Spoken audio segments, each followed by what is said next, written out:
L'arme la plus redoutable, c'est justement de s'exprimer, mais de s'exprimer de façon structurée, cohérente et organisée. Quand je vois les lives qui sont faits sur des sujets qui sont pas de grande importance et des sujets qui sont en réalité en vocation à amuser les gens, je vois les milliers de personnes connectées, mais quand il s'agit de sujets sérieux, on voit des dizaines de personnes connectées. Donc si on pouvait avoir des milliers de personnes connectées sur des sujets d'importance capitale, comme la cherté de la vie, comme l'éducation nationale, comme la valorisation des métiers d'artisans, comme la santé, comme la recherche et le développement, tu t'imagines bien qu'il y avoir une vraie pression sur les leaders qui allaient s'organiser autrement, allaient se structurer autrement.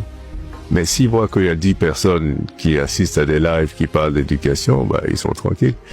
Et qui voient qu'il y a 45 000 personnes qui sont connectées à des lives qui parlent de Whoopi, c'est essentiellement de leur faute parce qu'en réalité, ce sont eux qui choisissent les dirigeants. Nous sommes dans des systèmes politiques où les gens sont dans une logique de fan club.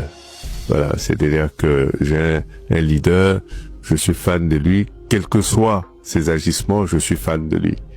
Donc, parce que si je montre que je suis plus fan de lui, ça voudra dire que je donne l'opportunité à ceux qui sont contre lui de se dresser contre lui. Ça ne veut absolument rien dire parce que les actions qu'il ne prend pas t'affectent autant que ça affecte les autres. Exactement. Voilà, ça ne distingue pas, la pauvreté ne distingue pas les couleurs politiques, ça affecte